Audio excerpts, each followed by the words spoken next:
Don't listen to critics. The Alto Knights was a really good, solid film. Now, is it in the league of the great De Niro gangster classics like Goodfellas and Casino and Heat and all those films? No. But is it a solid film that I'm glad exists? Yes. Robert De Niro and actors like him remind me of when a great band who are now in their old age release a new album. It's still the same style, has a similar beats of the past, but it's a joy and takes you back to that familiar feeling of when you first became a fan. Sure, it's not going to be the level of their original material, but they've earned the right to just bask in their sound and please their fans by not experimenting too much at this late stage of their career. And that's exactly how I feel about the Alto Knights. It's nothing groundbreaking or new, but it does take you back to a wonderful film era that I never want to see die, and I know that every single day we are moving further and further away from. Obviously, a lot of people have said the main problem with this film is that there was no need for Robert De Niro to play both main characters. I disagree. I think that was one of the elements that made the Alto Knights stand out a little bit among his other gangster work. If it had been Joe Pesci playing the character or Al Pacino, then people would be comparing it to the past even more. The fact that it's De Niro does give this film a unique edge, and I honestly think he nails it. It was wonderful to see De Niro tackle the more volatile gangster role in Vito. I thought the prosthetics were pretty good. I think Vito felt like a real character, not just De Niro in makeup. Vito's frantic paranoia and aggressive outbursts were interesting to watch, and I wish we could have seen more of them. De Niro seemed to be having a ball as the more out of control gangster after years of being the reserved and composed one. De Niro's performance as Frank was quite familiar. He reminded me of Sam from Casino or Neil from Heat. It was very put together and serious. It's a great performance, but I do think Vito is the standout because it's De Niro stepping his foot into new gangster territory, and I'm all for that. But don't forget, you're a racketeer, you're a gangster. Come on, all of a sudden you want to be half in, half out, half a racketeer. You can't have it both ways. You're either in or you're out. And whether you're half in or half out, that don't mean you ain't gonna get caught the same way I could get caught or I could go down. It's the same thing. The Alto Knights is slow-paced and contemplative. It has more in common with The Irishman than Goodfellas and Casino. I'm a big fan of the more reflective roles De Niro has been doing recently that are all about the passage of time, friendship, memories, and how everything eventually fades away. We got some incredible content out of old age De Niro. I am literally watching a culmination of one of the greatest careers of all time play out on screen.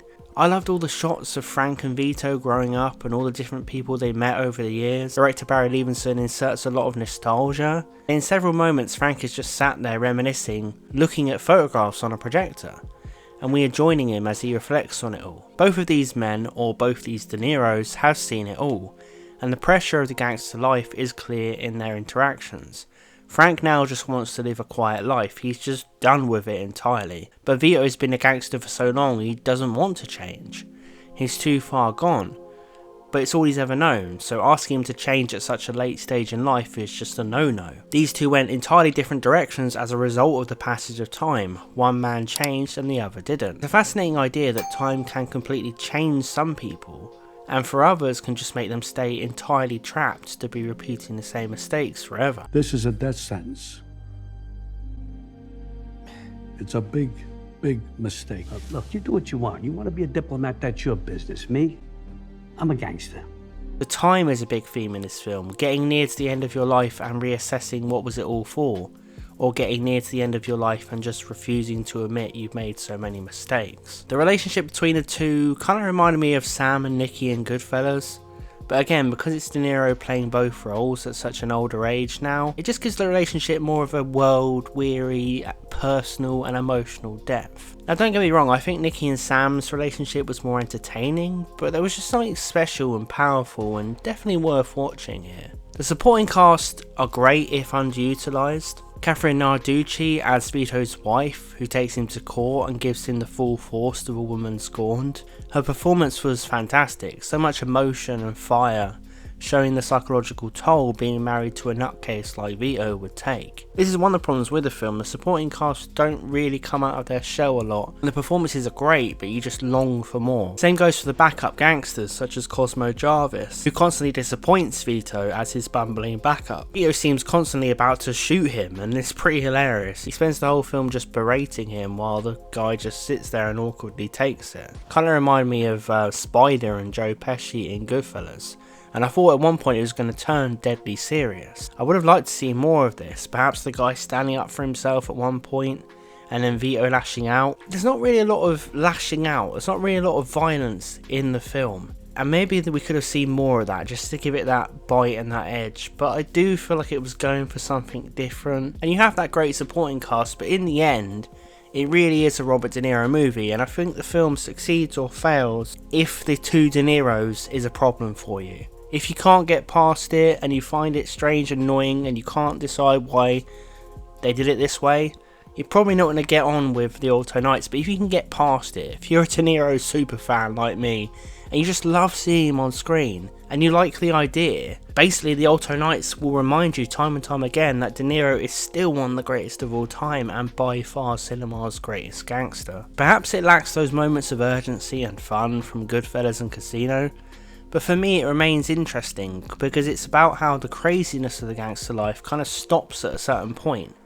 and it's replaced by paranoia and quiet worry and just coasting through trying to avoid being shot. It's all about the existential crisis gangsters have when they reach a certain age and ask themselves, what was it all for and where do I go from here?